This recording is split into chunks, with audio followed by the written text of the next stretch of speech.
Do you ever notice that some people become the most upset when you become the most peaceful? Not when you're arguing, not when you're fighting, not when you're defending yourself, not when you're explaining yourself, not when you're reacting. No, they become upset when you stop. They become uncomfortable when you become calm. They become frustrated when you become emotionally regulated. They become confused when you stop participating in the chaos. And if you've ever experienced that, you may have wondered why.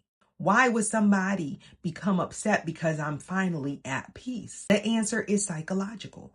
And once you understand it, you'll never look at certain relationships the same way again. You see, most people think control is about controlling actions. It's not.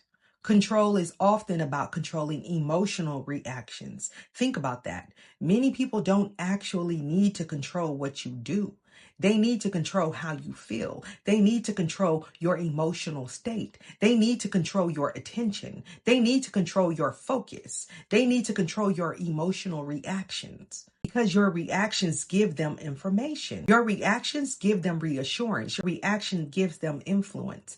And the moment you stop reacting, something fascinating happens. The dynamic begins to change, you see. Let's talk about why. You see, one of the most important concepts in psychology is emotional regulation. Emotional regulation is your ability to manage your emotions without allowing those emotions to completely control your behavior. You see, some people develop strong emotional regulation and others never do. Instead of learning how to regulate themselves, they attempt to regulate other people. This is where many unhealthy relationship dynamics begin. You see, when a person struggles to manage their own emotions, they often try to manage yours. Instead of calming themselves, they want you to calm them. Instead of developing self-awareness, they want your attention. Instead of learning self-control, they want control over the environment. And that includes controlling you. This is why emotionally reactive people often struggle when they encounter emotionally regulated people. The emotionally regulated person isn't giving them what they're accustomed to receiving. Think about an argument. In many unhealthy situations, the goal isn't actually resolution. The goal is reaction. The goal is emotional engagement. The goal is getting you to participate. The goal is getting you upset enough to lose clarity. Because emotionally reactive people often gain influence when others become emotionally overwhelmed. But calm people change the whole game. You see, a calm person sees things differently. A calm person slows things down. A calm person observes. A calm person thinks before reacting. And that's incredibly difficult to control. Now let's go even deeper. Psychologists often talk about something called external regulation. External regulation occurs when someone relies on outside people or circumstances to regulate their emotional state. Instead of developing internal stability, they depend on external reactions. They depend on attention. They depend on conflict. They depend on validation. They depend on control. And when those things disappear, they become uncomfortable. This is one reason some people become upset when you choose peace, because your peace removes their source of regulation. Your reaction was helping them feel in control. Your reaction was helping them avoid looking inward. Your reaction was helping them avoid dealing with themselves. And when you stop reacting, they are left alone with their own emotions. That's a difficult place for many people, you see, especially people who have spent years avoiding themselves. Now let's talk about something that most people never discuss. Some people become addicted to chaos, not consciously, psychologically.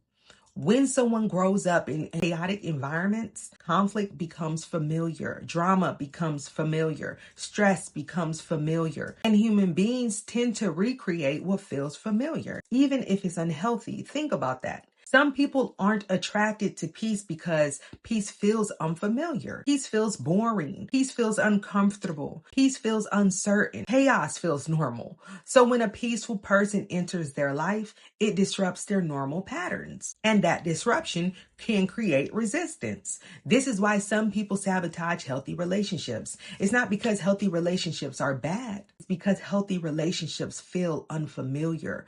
The nervous system often prefers familiarity over health. That's a powerful concept, you see. Many people are not choosing what is best. They're choosing what is familiar. And that's exactly why growth requires awareness, because awareness allows you to recognize the difference. Now let's talk about reactions. Why are reactions so valuable to controlling people? Because reactions create feedback. If I say something and you become angry, I know I affected you. If I say something and you become defensive, I know I affected you. If I say something and you spend hours explaining yourself, I know I affected you. Your reaction becomes information. Your reaction becomes confirmation. Your reaction becomes proof that I still have access to your emotional world. And that's why some people become frustrated when you stop reacting, you see. Not because you've done something wrong, because you removed the feedback. You removed the reward, removed the access. And that's where emotional detachment enters the conversation. Now, let's be clear. Emotional detachment is not coldness. It's not cruelty. It's not arrogance. It's not pretending you don't care. True emotional detachment is the ability to care without becoming controlled. Understand this.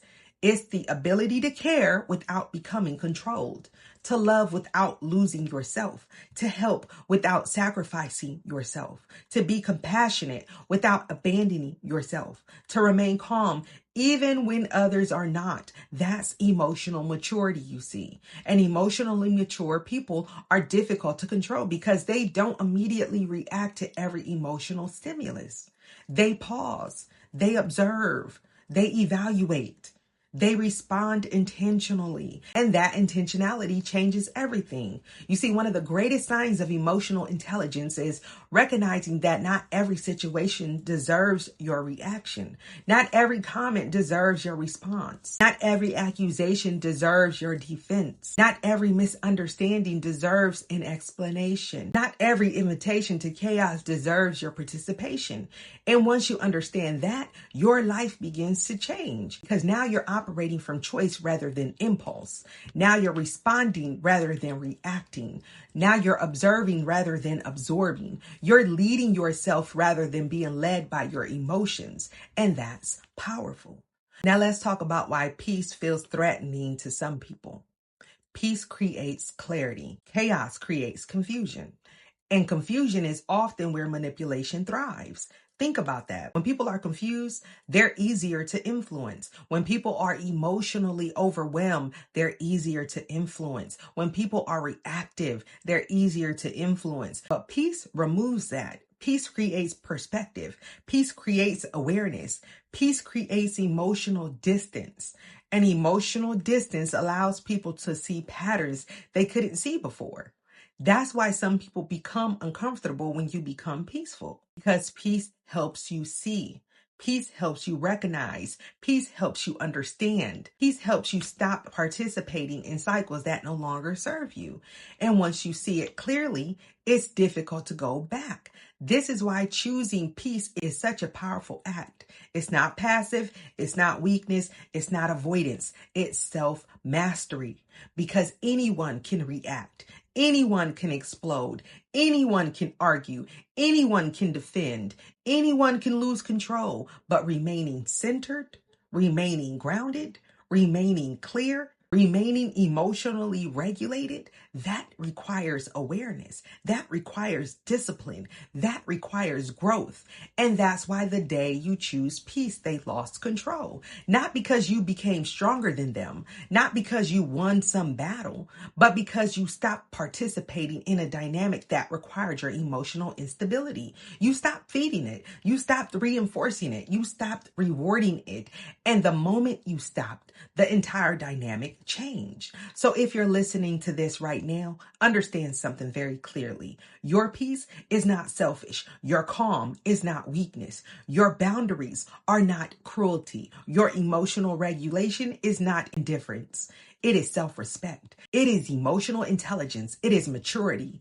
And in a world full of people reacting to everything, becoming a person who can remain peaceful may be one of the most powerful things you ever do. Because the moment you learn how to lead yourself emotionally, other people lose the ability to lead you through your emotions. And that is power.